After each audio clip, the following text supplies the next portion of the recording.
안녕하세요. 오늘 뉴스레터의 주요 내용은 다음과 같습니다. 1. 미국이 한국 천무에 관심을 갖고 하이마스를 포기한 이유. 2. 이집트는 미국의 반대에도 불구하고 한국산 FA-50 구매를 요구했다. 지난 7월 27일 한국은 사상 최대 수출 계약을 체결했다. 반도체도, 선박도, 한국 드라마도 아니었다. 바로 무기였다. 미국의 경제 전문 잡지 포처는 한국이 주요 무기 수출국으로 급부상하고 있다며 한국의 차세대 먹거리는 K방산이라고 9월 25일 보도했습니다. 포천지는 전 세계가 한류나 삼성이나 LG의 최신 스마트폰이나 평면 TV에 계속 집착하고 있지만 한국 정부는 한국의 차세대 성장 동력을 찾기 위해 유수의 기술 기업과 조용히 협력하고 있다고 했습니다. 이것은 세계적으로 경쟁력을 유지하기 위한 한국의 검증된 전략으로 하나와 같은 한국 제조업체는 나토 시장에서 발판을 마련한 몇 안 되는 국제무기 시스템 회사 중 하나가 되었다고 했습니다. 사실 한국은 노르웨이, 폴란드, 영국을 포함해 동맹국에 수출하는 유일한 아시아 국가로 이는 2010년대까지 이 시장에서 간신히 참여했던 국가로서는 인상적인 위협이라고 평가했습니다. 지난 9월 25일 고1 시일산 킨텍스에서 열린 아시아 최대 방산 전시회 대한민국 방위산업전 2022이 공식 폐막했습니다. 이번 행사에 50여 개국 350여 개 기업이 참가하고 행사 기간 약 6만 5천여 명의 참관객이 전시회장을 찾을 정도로 폭발적인 인기를 끌었습니다. 각국에서 이번에 가장 큰 관심을 보인 무기 중 하나는 폴란드가 무려 1000대가 계약한 K2 전차였습니다. 폴란드에 이어 이번 전시회에서 루마니아가 현대로템의 K2 전차 도입을 추진하기로 기본 협정을 체결하는 의향서에 서명했습니다. 앞으로 3조 원 규모의 루마니아군 현대화 사업에 K2 전차가 도입될 것으로 보고 있습니다. 또한 K2 전차와 K9 자주포, FA-50과 같은 그동안 인기를 많이 끌었던 무기들 말고 가장 큰 관심을 받은 무기가 있습니다. 단거리 탄도미사일 KTSM, 한국판 에이테크스입니다. 한국은 최근 전술핵급 위력의 현무 3미사일에 성공하는 등 최강의 미사일을 만들고 있지만 미사일 기술 통제체제 MTCR 가입국이라 사거리 300km, 탄두 중량 500kg이 넘는 미사일의 판매 및 이전이 불가능합니다. 그런데 KTSSM은 최대 사거리 160km, 중량 500kg인 단거리 탄도 미사일이라 수출이 가능한 미사일입니다. KTSSM은 전쟁 즉시 서울을 타격한다는 북한의 장사정포를 잡을 수 있는 무기로 개발되었습니다. 지난 2020년 9월 국방과학연구소가 KTSSM이 해상 표적을 놀랄 만큼 정확히 명중시키는 사진을 공개해 놀라운 정확도와 위력을 보여준 바 있습니다. KTSSM은 과거 2010년 북한이 연평도에 장사정포 170발을 쏘는 포격 도발을 한 뒤에 비밀리에 개발하기 시작한 장사정포 대응 무기입니다. 북한의 장사정포를 파괴하기 위해 열압력탄을 탑재한 벙커버스터의 형태로 만들어져 지하 1m 이상을 관통할 수 있습니다. 특히 KTSSM은 지름은 최대 60cm인 침투관통형 열압력탄을 사용하는데 발사관에 수납되는 KTSSM은 발사대에서 수초 내에 4발을 발사할 수 있습니다. KTSSM에 사용하는 열압력탄은 폭발 시 발생하는 고온과 고열, 고압 충격파로 갱도를 보호하는 콘크리트 방호벽과 토사 등을 뚫고 들어가 갱도 안에 있는 장사정포나 군수물자 등을 파괴할 능력을 갖추고 있습니다. 여기에 스마트 신관을 장착, 토사와 콘크리트 벽을 뚫고 들어간 이후에 나타나는 빈 곳을 감지해 폭발할 수 있는 능력도 갖췄습니다. 한국 무기가 최근 큰 관심을 받자 한국에서 만든 이 놀라운 KTSSM도 덩달아 큰 주목을 받고 있습니다. 최근 러시아의 침공이 길어지고 주변국까지 위협하자 이제 적의 침공에서 영토를 지키는 수준을 벗어나 적 내륙 지역을 공격하는 능력을 확보해야 한다는 움직임이 일고 있습니다. 특히 러시아와 인접한 에스토니아는 우크라이나처럼 태풍 하이마로 러시아 철도와 도로망을 타격, 러시아군의 보급망을 파괴하고 에이테크스로 상트페테르부르크 등 국경과 인접한 러시아 내륙 도시를 공격하겠다는 의도를 내비치고 있습니다. 이 때문에 지금 북한군 갱도 포병 제압을 위해 국내에서 개발한 전술하이 대지 유도 무기기 KTSSM에 대한 상당한 관심을 보이고 있습니다. 미국산 에이테크스 ATCMS보다 저렴하면서 성능이 우수하다는 점에서 K2 전차, K9 자주포에 이어 수출 가능성도 제기되고 있습니다. 에스토니아를 비롯한 동유럽과 중동국들에서는 지금 KTSSM에 주목하고 있습니다. 또한 앞으로 열압력탄 외에 고폭탄이나 클러스터탄 등 탄두를 다양화하는 방식으로 KTSSM-2를 개량하면 한국판 에이테크음스인 수출형 KTSSM이 될 수 있다고 보고 있습니다. 미국 에이테크음스는 개발된 지 오래되어 기술이 노후화되었고 앞으로 성능 개량도 미지수라고 했는데 한국은 내년부터 2034년까지 1조 5천억을 투입해 KTSSM2 개발을 시작할 예정입니다. KTSSM-2는 사거리를 미국의 ATACMS 수준인 약 290km로 늘리고 이동식 발사 차량에서 발사하는 개량형으로 만들어질 예정입니다. KTSSM-2는 천무 다연장 로켓 발사 차량을 발사대로 활용하고 탄두를 다양화하면 잡술 탄도 미사일로 바뀐다고 했습니다. 이번 우크라이나 전쟁으로 적 내륙 지역과 보급망 타격을 통해 전쟁 국면을 바꾸는 것이 부각되고 있습니다. 세계 각국은 이런 역할을 하면서 반격 능력을 지닌 공격용 미사일 확보에 나서고 있는데 폴란드를 비롯한 동유럽과 북유럽, 중동을 중심으로 일반 전술 탄도미사일 형태의 수출형 KTSSM-2를 주목하고 있습니다.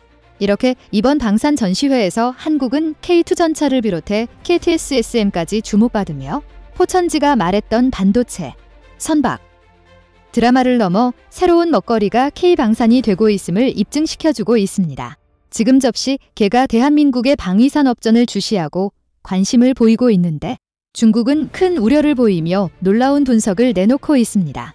중국은 최근 한국과 미국이 동해에서 연합해상 훈련을 하자 서해에서 군사훈련을 한다고 예고했습니다. 일각에서는 중국이 대만을 침공하면 북한도 여기에 동조할 수 있고 중국도 주한미군을 공격할 수 있다며 한국은 그 영향권에서 벗어날 수 없다고 보고 있습니다. 이 때문에 한국은 중국이 감히 함부로 할 수 없는 전력을 구축해야만 하고 북한과 중국이 잘못된 판단을 할 수 없게 해야 한다고 말하고 있습니다. 중국 신화닷컴은 지난 4일 한국의 군사력을 과소평가하지 말라고 보도했습니다. 신화닷컴은 규모나 장비에 대한 정보를 통해 평가하자면 한국의 재래식 전력이 세계 6에서 8위라는 것은 과장이 아니라고 했습니다. 2021년 통계에 따르면 한국군은 총 62만 명으로 이란과 얼추 비슷하고 2021년 한국의 국방 예산은 세계 7위라고 했습니다. 현재 한국의 군대 규모와 국방 예산은 세계 10위권 안에 드는데 가장 한국의 무서운 점은 전투 역량이라고 했습니다. 한반도는 명목상으로 전쟁 상태라 한국은 북한과 오랫동안 군사적으로 대치했기에 한국군의 전투 태세는 최소한 영국군, 프랑스군 등 기타 국가들보다는 높을 것으로 보았습니다. 또한 현재 영국과 프랑스의 전체적인 군 규모는 한국의 3분의 1에도 못 미치고 육군은 한국이 영국과 프랑스보다 훨씬 강하다고 했습니다. 중국이 눈여겨보고 있는 것은 한국 해군인데 인도 해군과 비교해서 항공모함을 제외하면 다른 장비들은 한국의 우위이고 심지어 순항미사일과 탄도미사일을 탑재할 수 있는 한국의 도산 안창호급 재래식 잠수함은 인도 해군의 전략 핵잠수함에 비해 뒤지지 않는다고 했습니다. 일본 자위대와 비교하면 한국군의 규모가 훨씬 크고 육군도 육상 자위대보다 훨씬 더 강하다고 했습니다. 현재 한국은 순항미사일과 탄도미사일 탑재가 가능한 도산 안창호급 재래식 잠수함을 9척 건조할 계획인데 이들이 전력화되면 한국 해군은 종합적인 전력에서 일본 해상자위대에 비해 크게 뒤지지 않게 된다고 했습니다. 중국 인민망은 한국이 대양해군을 창설하려 한다고 경계했습니다. 인민망은 한국이 대양해군을 건설하기 위해 자국의 조선업 역량을 바탕으로 많은 돈을 들여 군함 개발 및 건조를 활발히 추진하고 있다며 한국은 결국 항공모함, 강습 상륙함, 잠수함, 이지스함을 갖춘 전략 기동부대를 보유해 전략 억지력과 제해권 확보 전략을 실현하려 한다고 했습니다. 이렇게 중국은 한국의 군사력이 만만치 않다고 견제하고 있습니다. 한국은 이번에 슬로바키아에 FA-50과 K2 전차를 수출할 것으로 예상하면서 중형 항모의 KF-21인지까지 개발한다는 소식이 의도치 않게 알려지게 되었습니다. 한국은 지금 무기를 개발하는 동시에 수출로 경제적 이익을 얻으며 국방력까지 강화해 주변국들을 긴장시키고 있습니다. 지난 10일 한국 공군의 자랑 블랙이글스는 이집트의 피라미드 상공에서 에어쇼를 펼쳤습니다.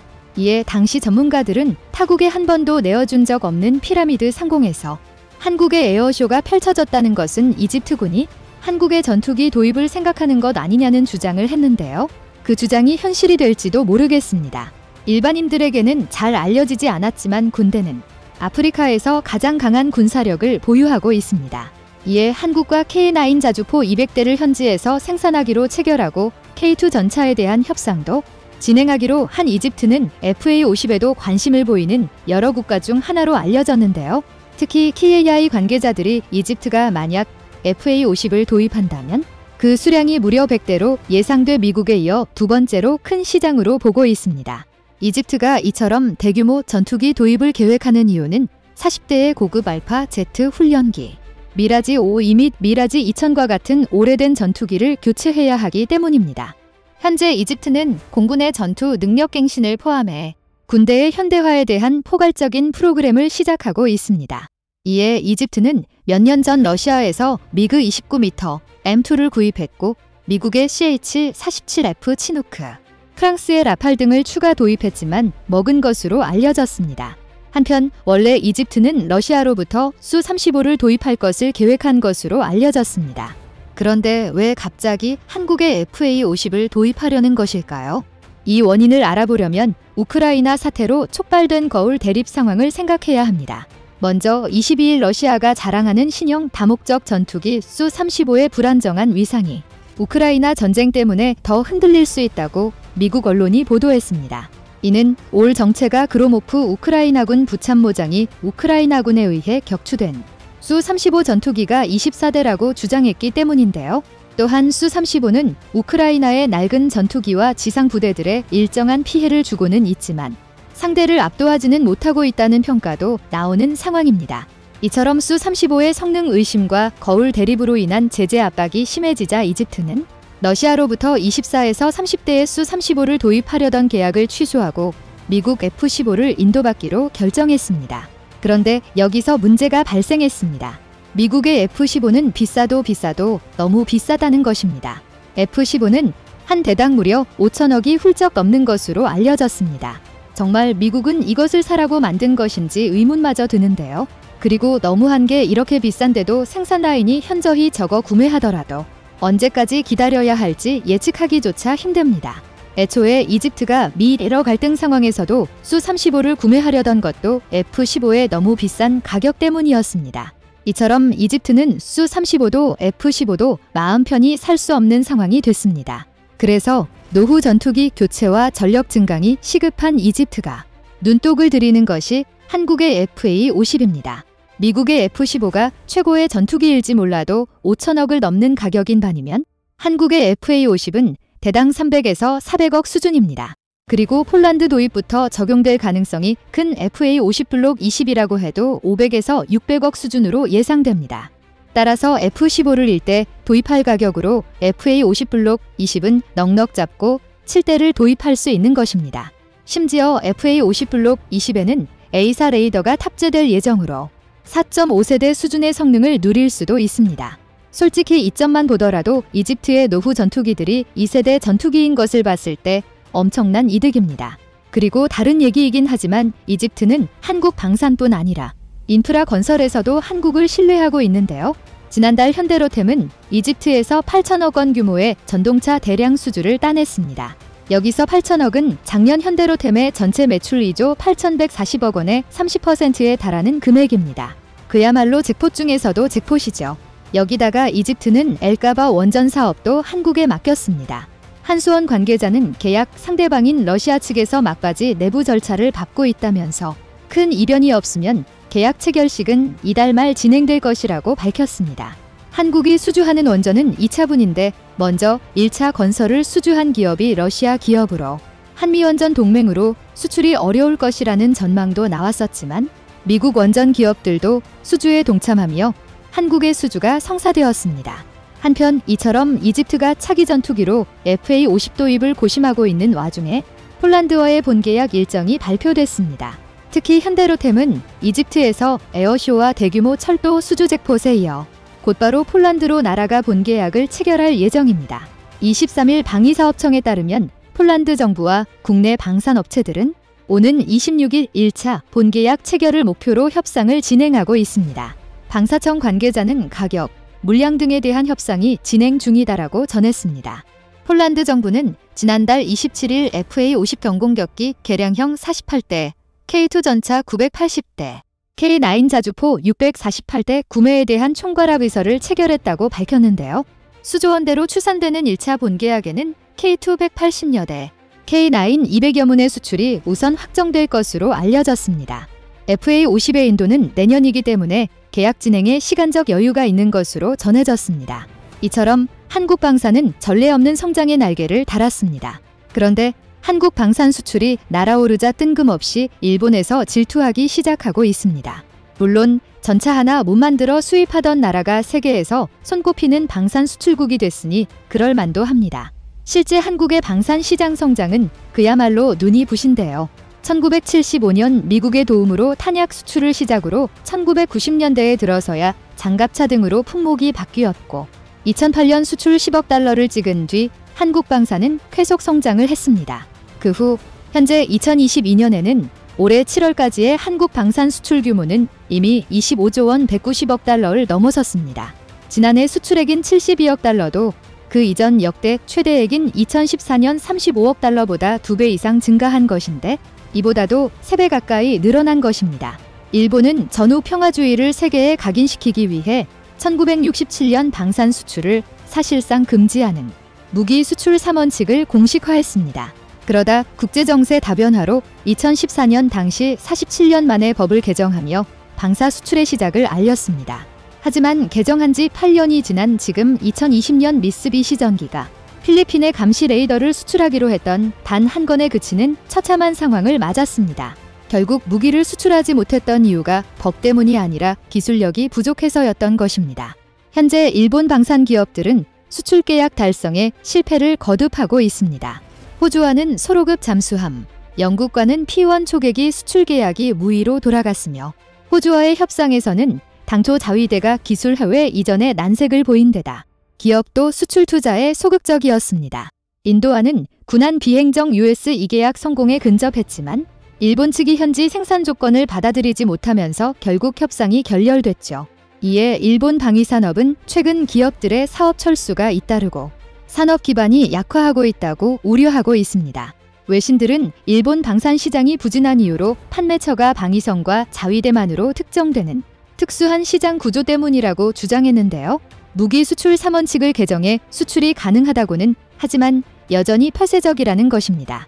미국이나 러시아 같은 전통적 무기 강국이 아닌 이상 어느 정도 기술 협력과 공동 개발 등 협력하는 모습을 보여야 수출을 할 수 있는데 일본은 아무런 이점도 상대방에게 제공하지 않고 그냥 온전히 기체만 전달한다는 것입니다. 반면 한국의 기업들은 후발주자임을 인지하고 적극적인 마케팅과 현지 맞춤 개량형을 개발하는 등 엄청난 노력을 단행해 지금과 같은 위상을 얻었다고 외신들은 말합니다. 각국의 수출 물꼬를 트고 신뢰를 얻기 위해 한순간이 아닌 전략적 협력을 맺으며 수십 년에 걸쳐 신뢰를 쌓았다는 것입니다. 실제로 한화디펜스는 수출 초기 K9 자주포 전체 도입에 부담을 느끼는 폴란드 측을 배려해 K9 차체만을 제공해 폴란드군이 기존에 사용하던 포신과 조립해 무기를 운용할 수 있도록 지원했고 핀란드와 에스토니아 등 국방 예산이 부족한 나라들에는 국가들의 사정에 맞춰 K9 자주포 중고를 합리적인 가격에 제공하기도 했습니다. 그리고 인도와의 계약에서는 호 100량 중 90량을 현지에서 생산하기로 해 인도의 방위산업 육성에 동참하는 식으로 인도 정부와 신뢰를 구축했습니다. 이처럼 현재 한국 방산에 전례 없는 비상의 일본이 대놓고 질투하고 있는데요. 하지만 한국은 이에 신경조차 쓰지 않으며 유럽은 폴란드를, 아프리카는 이집트를 시작으로 한국 방산의 새로운 수출 시장을 개척하기 시작하며 방산 선진국으로 도약하고 있습니다. 세계 국가가 한국 모든 무기 5,000대 이상 팔려나갈 것이니 라인 깔아라. 깡통 비행기를 비싸게 파네. 우리나라만 양심적이네. 인도는 기술 욕심이 너무 많음.